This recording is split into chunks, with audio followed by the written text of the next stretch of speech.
Se buscan hombres para peligroso viaje. Salario reducido.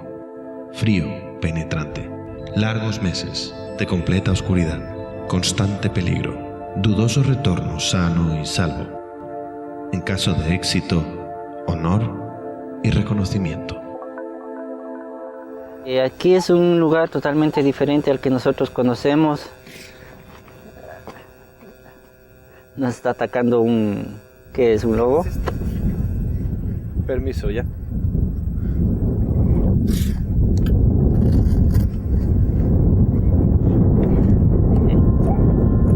Sí, nos atacó un lobo marino. Mientras te estábamos entrevistando, nos atacó un lobo marino. ¿Qué te parece?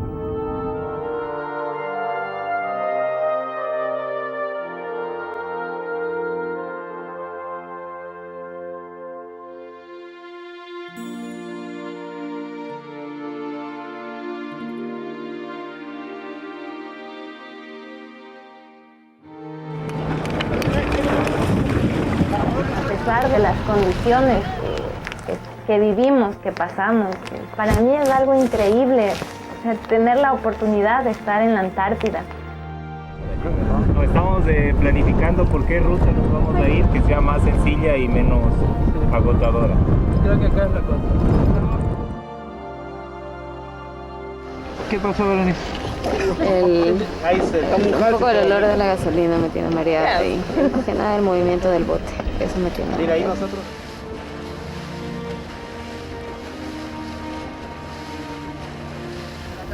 Maldonado, este móvil 1 cambió. Interrogativo, situación. ¿Estás lista, Adriana? Lista, más que lista. Hoy sacamos el submarino. Hoy lo sacamos. Creo que ha sido fácil adaptarse, entender, a tener paciencia y a saber que no todo se puede hacer cuando uno lo quiere. Uno tiene que respetar, aprender a esperar y ser paciente. ¿Cuánto tiempo has esperado a esto, Arturo? 4 largos años. ¿Tú crees que te va a salir buen clima o no? Esperamos que sí, Estoy muy orgulloso de estar aquí, muy orgulloso de lo que voy a hacer. La satisfacción de haber llegado acá. No solamente conocí algo que jamás en mi vida pensé conocer, sino que también me hizo crecer como persona. Ha sido una experiencia increíble. O sea, ¿sí funciona? Sí. ¿Está funcionando entonces, Arturo? Sí, no propulsión, propulsión. A mi mami le voy a contar que esta experiencia que tuve fue muy hermosa. Me hace sentir feliz de ser manabita. ¿Prueba superada o no? Sí, pero ¿Seguimos o paramos?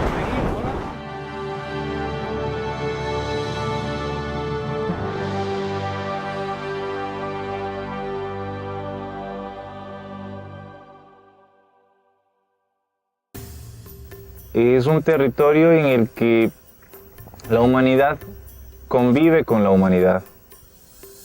No es la humanidad en contra de la humanidad. Creo que es difícil explicar a alguien que no ha estado aquí cómo en realidad es la Antártida.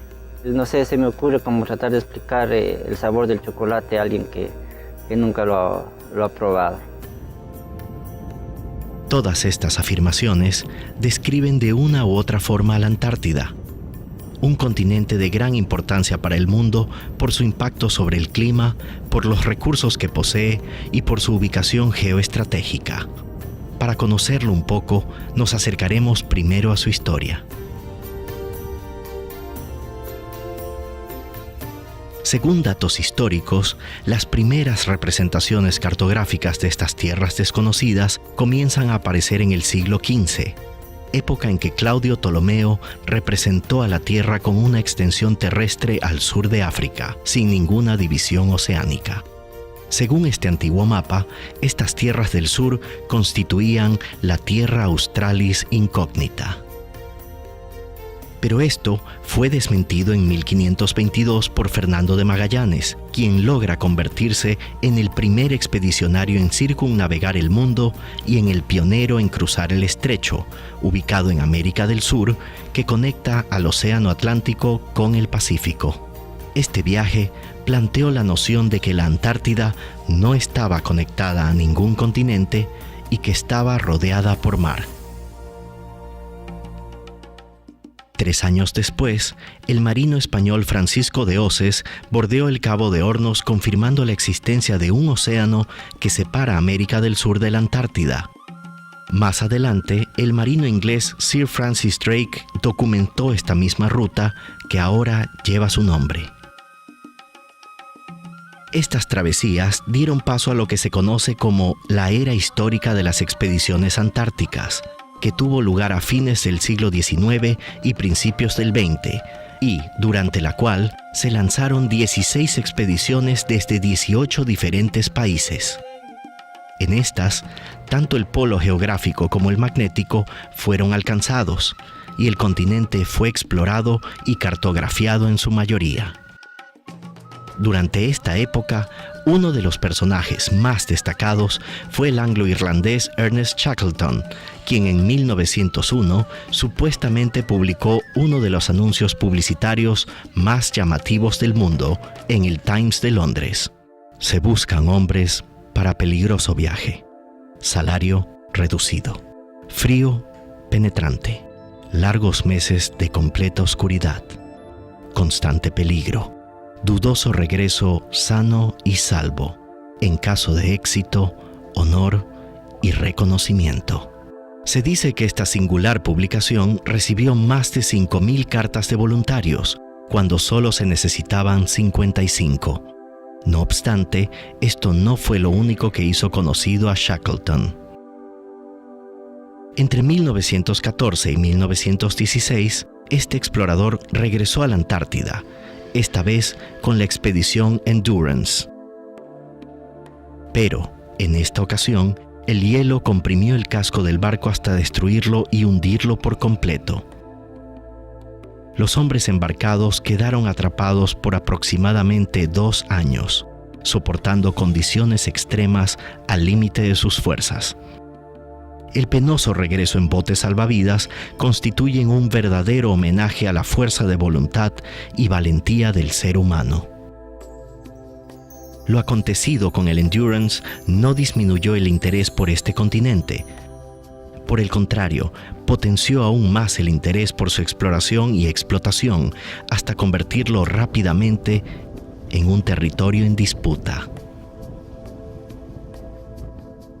Durante y después de la Segunda Guerra Mundial, las potencias mundiales comenzaron a instalar varias bases militares y distintas naciones empezaron a reclamar su soberanía. Chile, Argentina, Australia y Nueva Zelanda prolongaron sus meridianos fronterizos hasta el Polo Sur, y otras naciones como Noruega, Francia, Inglaterra o Rusia, que lograron con éxito llegar a la Antártida, también reclamaron su parte. Para 1958, el continente blanco tenía instaladas 58 bases militares. Los múltiples reclamos territoriales incrementaron las tensiones internacionales, amenazando incluso con desembocar en una guerra. La gravedad de la situación llevó a que en 1959 12 países firmaran el Tratado Antártico, paralizando así todas las demandas territoriales y acordando preservar el continente para fines pacíficos, la promoción de investigaciones científicas en conjunto y la prohibición de actividades militares armadas y ensayos nucleares. El Tratado Antártico está bien claro, expuesto, que acá ningún país viene con pretensión de territorialidad, aun cuando han habido países que antes del Tratado Antártico han tenido pretensiones de territorialidad. Nosotros venimos exclusivamente con investigación y también en sustento de que este es un territorio exclusivamente para la paz. Es increíble cómo un conjunto de naciones trabaja por eso. O sea, aquí no ves guerra, aquí no ves bases que quieran hacer destrucción, aquí ves gente trabajando en conciencia por el ser humano. Entonces es un lugar de los pocos en el mundo que se los trata de preservar y conservar con el mínimo de impacto, y donde las actividades humanas son cuidadosamente analizadas para poder ver qué es lo que se hace sin ningún incentivo de producción o de extracción, solamente para favorecer el conocimiento científico y la cooperación internacional. Después de hacer un breve recuento histórico, descubramos por qué la Antártida genera tanto interés a nivel mundial. La Antártida cuenta con una superficie de 14.2 millones de kilómetros cuadrados, una extensión visible solo en verano, pues en invierno puede llegar hasta los 30 millones de kilómetros cuadrados debido al congelamiento de los mares que la rodean. Esta característica de expansión y contracción ha hecho que se gane el nombre de continente pulsante. Otra particularidad es su altura. Sus enormes capas glaciares registran en ciertas zonas un grosor de 4.770 metros sobre el nivel del mar, una elevación parecida a la del volcán Cotopaxi. Estas inmensas moles de hielo almacenan aproximadamente el 90% de agua de todo el planeta Tierra, por lo cual son el principal reservorio de agua dulce. Y la Antártica como tal, con el volumen de hielo y agua, también sirve como un eje importantísimo en el balance climático del mundo. De tal manera que mantener la Antártica en esas condiciones favorece básicamente a la supervivencia de la raza humana.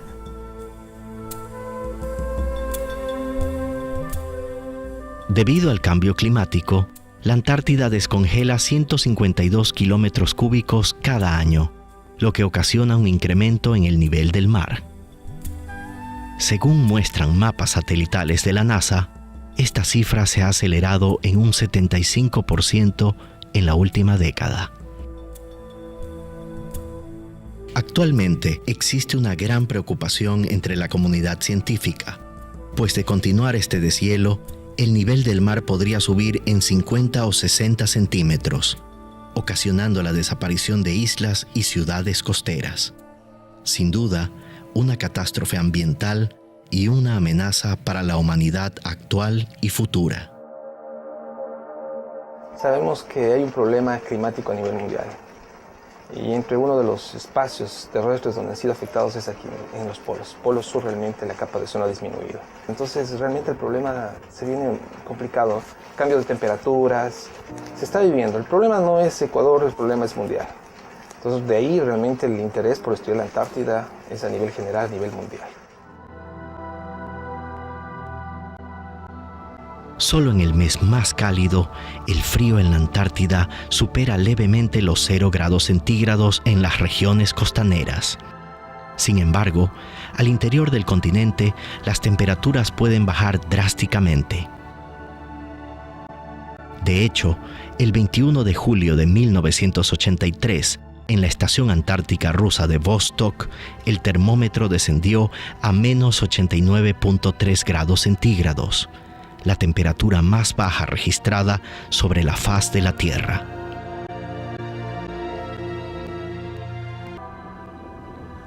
Los vientos más fuertes registrados en el planeta han sido medidos en el Polo Sur. Estos pueden llegar a sobrepasar los 300 kilómetros por hora, una fuerza de destrucción similar a la de un tornado fase 3, que tiene una intensidad de 250 a 320 kilómetros por hora. La Antártida es también el lugar más seco del mundo y constituye un desierto nival. Su aridez puede llegar incluso a superar a la del desierto del Sahara.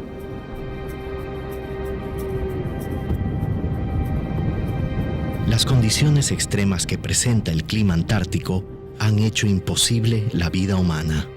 Sin embargo, se conoce de la existencia de un pequeño número de especies animales y vegetales que a lo largo de los años han logrado adaptarse exitosamente a este difícil ecosistema. Como dato curioso, podríamos destacar que en el Polo Sur no hay osos y tampoco hay pingüinos en el Polo Norte. ya que ninguna de las dos especies lograron migrar a los extremos opuestos debido a la distancia entre ellos y a que los trópicos formaron una barrera natural. Una de las especies más importantes del ecosistema marino antártico es el krill, crustáceo parecido al camarón que se ubica en la base de la cadena trófica y cuya abundancia y riqueza proteica permitirían alimentar a la humanidad. Lamentablemente, esta especie está siendo depredada por empresas privadas de otros continentes, afectando seriamente los recursos ictiológicos de estas aguas. Todo funciona como un ciclo. Entonces, si una especie decrece poblacionalmente, otra especie también va a estar decreciendo o aumentando, ¿no? Porque todo funciona como una cadena. Todo lo que ocurre aquí influye e impacta sobre la vida de los ecuatorianos, la vida de sus especies, de sus animales, de su flora, de su fauna. Cómo la Antártida influye sobre los modos que tenemos para alimentarnos. A ver, de hielo, la provisión de agua dulce, la dilución en el mar puede cambiar las corrientes oceánicas. Y si cambia el patrón de corrientes, cambiarán la provisión de pesca, cambiará el sistema marino costero y una serie de factores que cambiarán nuestra vida. Si uno analiza Ecuador, no tenemos la misma provisión de pesca que teníamos antes, por ejemplo, para harina de pescado. Esto significa que el alimento balanceado para los pollos tiene un costo mayor. Entonces cambiará la dieta de los pollos serán más caros, repercutirán en nuestro bolsillo y tendremos que ver cómo hacemos. Entonces, un cambio en un organismo puede ocasionar un cambio en una familia que vive en Quito, que no está ni cerca de la Antártida ni está en la costa. Las pocas especies antárticas han sorprendido a la comunidad científica por su increíble capacidad de supervivencia. Descubrir cómo funcionan estos organismos podría llevar a la humanidad a obtener nuevos compuestos químicos, genes y proteínas valiosas para mejorar sus condiciones de vida. En otras palabras, la Antártida es el laboratorio natural de bioprospección más importante del mundo. Ecuador es un ejemplo de esto, ya que algunos de nuestros investigadores se encuentran buscando genes útiles de microorganismos antárticos para aplicarlos en agrobiotecnología, con el objetivo de mejorar la resistencia a las bajas temperaturas de los cultivos, lo que podría garantizar la seguridad alimentaria de los ecuatorianos en un futuro cercano.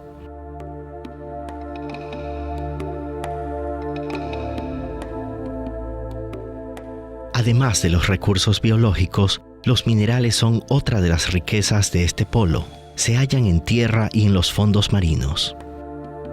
Su importancia radica en sus múltiples usos en la industria y el desarrollo tecnológico. Los más relevantes son gas, petróleo, carbón, hierro, níquel y cobre, entre muchos otros. Su inminente agotamiento en los 5 continentes potencia el riesgo de su explotación a futuro para perjuicio de la humanidad. Ahora, ¿por qué para Ecuador es importante?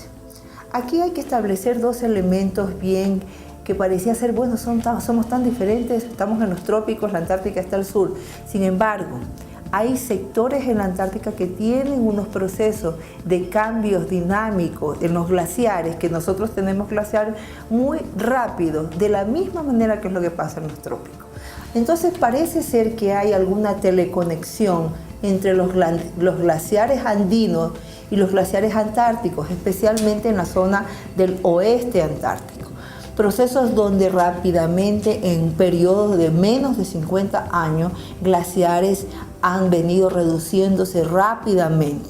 Similar proceso pasa también en los Andes, lo cual nos indica que de pronto estas teleconexiones, si pudiéramos entenderlas mejor, pudiéramos entender un poco más estos procesos grandes de cambio climático que finalmente se traducen en impactos a los que vivimos en estos ecosistemas. En el caso de los Andes, ¿qué es lo que sucede? Va a afectar a los suministros de agua, a los ríos, a la hidrología que tenemos. En el caso de la Antártica también va a afectar al agua y a toda la dinámica de organismos que viven ahí. Y eso pues nos dice que es como una señal de alerta temprano, de que procesos de esa naturaleza deberíamos estar monitoreando para en función de eso nosotros estar prevenidos o mantener nuestro sistema de una manera más adecuada. Sin embargo, en la actualidad, la mayor parte de actividades humanas en el continente blanco son reguladas por el Tratado Antártico, del cual solo 48 naciones tienen el estatus de miembro, entre ellas Ecuador. Pero ¿cómo llegó nuestro país a ser parte de este régimen internacional? Todo empezó por los años 84, cuando recibió nuestro gobierno, específicamente la Armada del Ecuador, la invitación para que exista una delegación de ecuatorianos en la expedición antártica chilena. Fue en la 20ª expedición antártica y nos designaron a 2 oficiales, en ese entonces tenientes de navío. Entonces llegamos acá, nos embarcamos en un buquecito pequeño, el Capitán Alcázar. Desde entonces ya recibimos todo el cariño, por así decirlo, de las delegaciones chilenas. Al término de nuestra estadía aquí, sobrevinieron 3 aspectos importantes que teníamos que dar solución.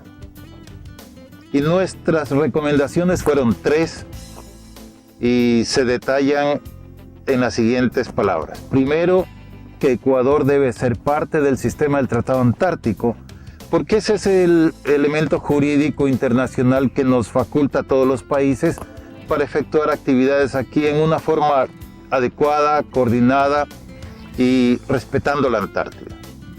En segundo lugar, que Ecuador puede hacer una expedición ecuatoriana a la Antártida.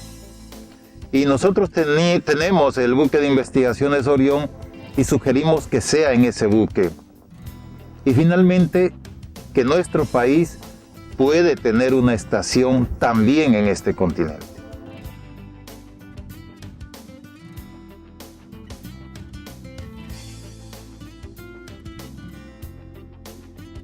Después de analizar estas recomendaciones, en 1987 el Congreso Nacional aprobó la adhesión del Ecuador al Tratado Antártico, marcando así un hito histórico.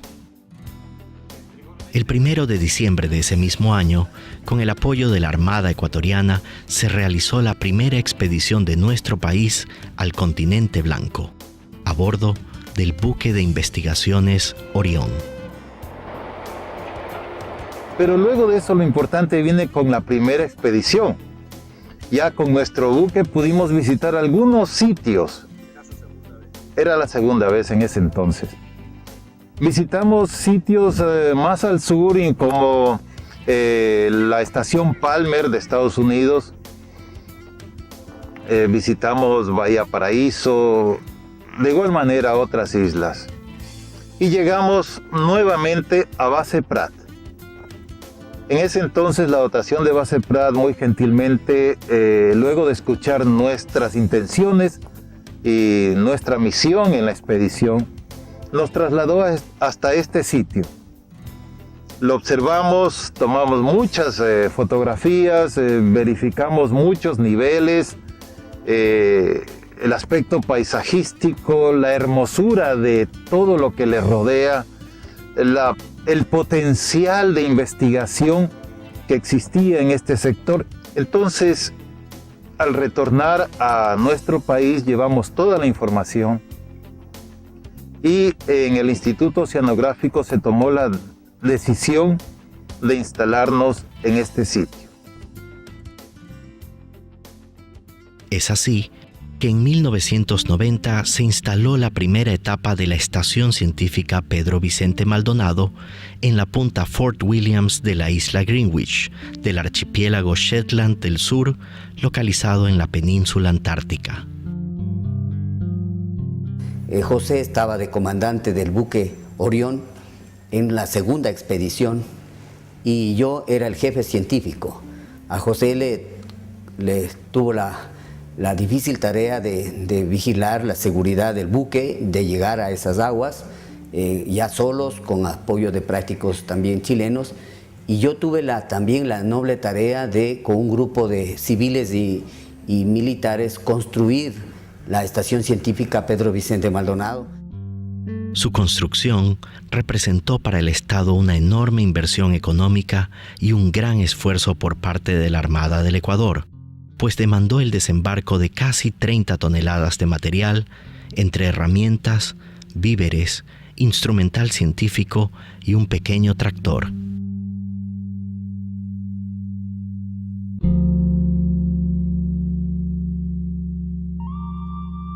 El principio fue lo más duro.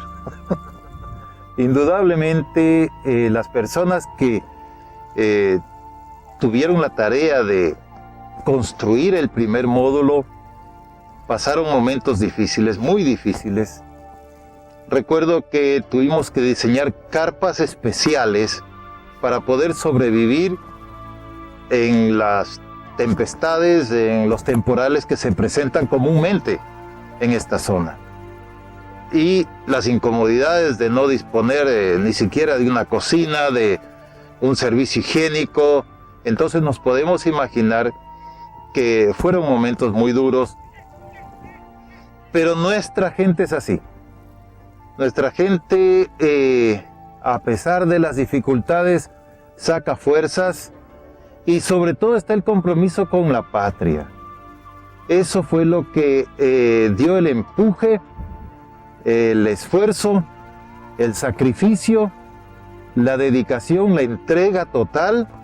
Llevábamos periodistas, investigadores, mujeres, ¿no? Estaba justamente María del Pilar Cornejo, que ahora forma parte también del gobierno, y con ellos construimos el primer módulo, que fue también otra experiencia. Apostamos a la locura de otro compañero, que fue Herman Svetnik, que fue un austríaco ecuatoriano que vivía en Cuenca y que dijo: yo tomo el reto, yo puedo construir esa estación como un mecano, como tantas piezas que podían armarse de un momento a otro. Y así fue el primer módulo de la Pedro Vicente Maldonado. Hoy es una pequeña parte de una gran estación que es el orgullo de todos los ecuatorianos.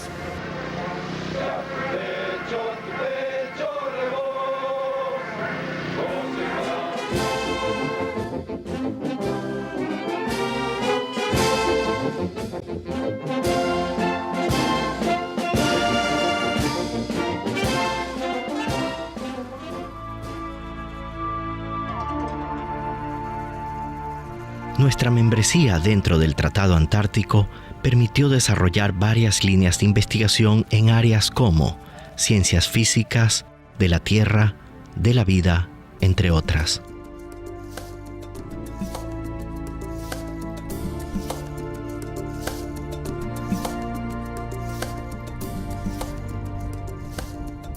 Ser uno de los 48 países que gobiernan la Antártida, el continente donde se encuentra más del 90% del agua del mundo, es un lujo que muy pocas naciones pueden darse. Es tal el poder que gozan dichos estados que nada puede hacerse dentro del continente sin que antes todos y cada uno de sus miembros hayan dado su visto bueno. Para dar un ejemplo más claro, si Estados Unidos, Rusia o Japón quieren construir una nueva estación científica en la Antártida, primero tendrán que tener la aceptación de las otras partes. Si solo uno de ellos, digamos Ecuador, no está de acuerdo, sencillamente esa estación jamás será construida. La relevancia de tener presencia en la Antártida ha sido comprendida por el Estado ecuatoriano, de tal suerte que el presidente de la República, Rafael Correa, visitó en febrero del 2011 la estación ecuatoriana Pedro Vicente Maldonado, convirtiéndose en el primer mandatario en pisar el gigante helado. Pero su estrecha relación con el clima y sus enormes recursos biológicos y mineros podrían llevar a la Antártida a entrar en disputa, una vez terminada la moratoria del Tratado Antártico en el 2048. La explotación de sus recursos constituye un riesgo para la humanidad en general y para los ecuatorianos en particular debido a su directa vinculación. Esta vinculación se encuentra en lo climático. Por ejemplo, cambios en la corriente fría de Humboldt podrían alterar los ricos ecosistemas marino-costeros del Ecuador. En lo biológico, es interesante saber que las ballenas antárticas se reproducen en mares ecuatorianos. En lo que respecta a los recursos minerales, la posibilidad de explotación por parte de otros países con mayor desarrollo tecnológico nos impone un reto de protección, en el cual se vuelve cada vez más relevante que Ecuador continúe y consolide su presencia en la Antártida y que adquiera un rol más activo en los foros internacionales, tanto científicos como diplomáticos, para evitar afectaciones a este prístino ecosistema.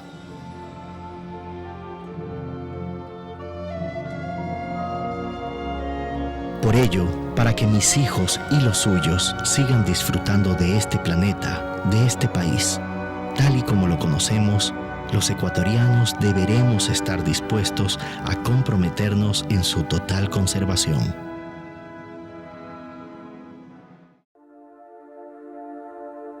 Se buscan hombres para peligroso viaje.